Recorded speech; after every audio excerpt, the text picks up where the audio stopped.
कहते मैंने उठा के पढ़ी तो मिर्ज़ा ग़ुलाम अहमद की किताब थी और उसमें अशार थे और आद वसल्लम की बड़ी मदद में थे। कहते मैं बड़ा हैरान हुआ क्योंकि मेरे ज़हन में था कि वो तो आद वसल्लम से अपने को बड़ा समझते हैं और इस तरह के गलत उनके दिमाग में थे। हर कहते वो पढ़ के ना मुझे थोड़ा बहुत जो वहाँ पढ़ा उनको ज़रा सा हुआ कि कहीं ये गलत तो नहीं हमें बताया गया। फिर उसके बाद उनको ज़रा शौक़ पैदा हुआ और वो उन्होंने फिर जमात की कुछ किताबें पढ़ी। कहते हैं फिर जूं मैं पढ़ता गया तो वो शकूक मेरे सारे दफ़ा हो गए और उन्होंने फिर ज़्यादा देर नहीं की, उन्होंने फिर आगे पीछे इन्होंने और सैफुरमान साहब ने आगे पीछे बैत की है और हज़रत खलीफा सानी के हाथ में कादियान जाके बैत की है। तो उसके बाद हमारे दादा को पता लगा, ज़ाहिर है कि वो बड़े नाराज़ हुए। तो ये कहते हैं कि मैं हर संडे को ना मैं जलंधर जाता था, मेरी उनसे बाकायदा बहस होती थी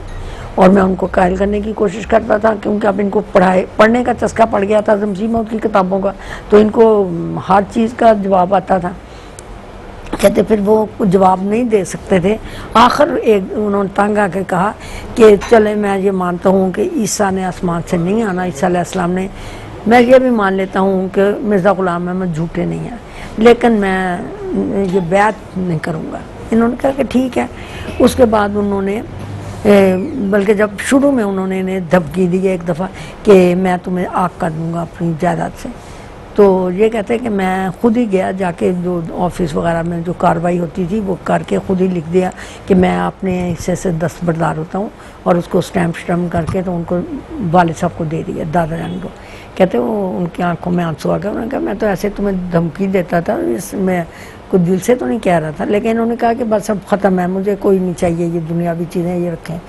आप इस तरह से। फिर उसके बाद वो खुदा के फजल से इतने मुखलस अहमदी और उन्होंने हज़रत खलीफा सानी के तो बिल्कुल ही शदाई थे वो, और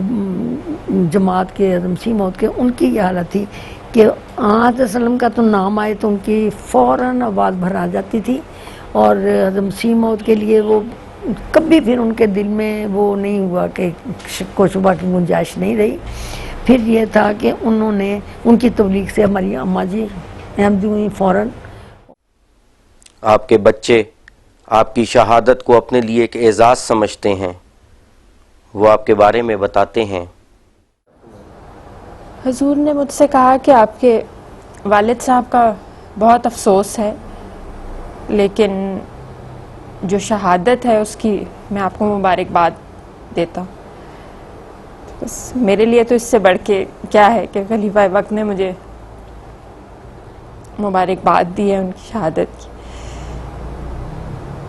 और बस उनकी ज़िंदगी थी भी ऐसी कि वो मुबारकबाद के लायक थी। उनका इम्पैक्ट हमारी ज़िंदगियों पे ऐसा था कि मैं बर्मिंघम में होती थी और एक दफ़ा मैं रात को लेट गई सोने के लिए, तो मुझे लगा कि अब्बा उनको बहुत ज़्यादा होता था नमाज का, फ़ौरन नमाज का वक्त होता था तो आवाज़ देते थे कि वज़ू करके आ जाओ, नमाज पढ़ाते थे बाजमात। तो मैं लेट गई हूँ तो मुझे लगा कि अब्बा ने आवाज़ दी है कि नमाज के लिए आ जाओ। तो मैं उठ के बैठ गई कि मैंने तो इशा की नमाज नहीं पढ़ी हुई। तो बस उनका मुझे लगता है कि सबसे जो बेहतरीन तोहफ़ा था वो हमारी ज़िंदगियों पे वो यही था कि बाजमात नमाज की उनको हर वक्त फ़िक्र होती थी कि नमाज का वक्त हो गया। जो भी कोई आया हुआ है घर में, खाली बच्चे नहीं, उनको होता था कि नमाज के लिए आ जाए सब लोग। उनका तरबियत का अंदाज जो था वो बिल्कुल एक रिलैक्स्ड सा अंदाज था। मतलब कभी ये नहीं लगा कि वो कोई सख्ती कर रहे हैं या किसी चीज़ के बारे में ये कह रहे हैं कि ये जो है वो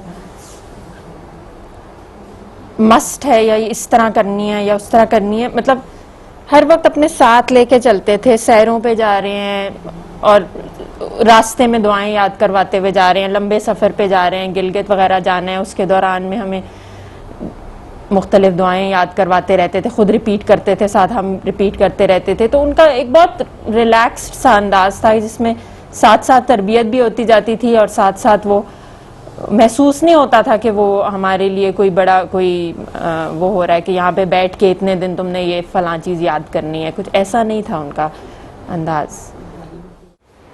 बतौर वालिद तो एक तो ये कि उनका जो ताल्लुक़ था वो एक तो नहायत शफीक बाप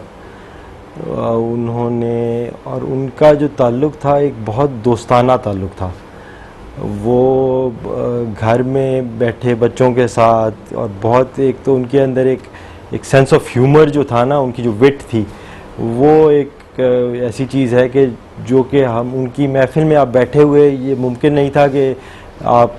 को वो हंसाए ना, कि हर किसी पहलू से किसी उसके अंदर कोई एक जो है ना एक comic aspect of the thing वो उसमें से निकाल लेते थे, एक संजीदा गुफ्तगू में से, जिसका मतलब एक छोटा सा एक अभी मेरे एक ज़हन में आया कि एक उसका एक इंसिडेंट ये है कि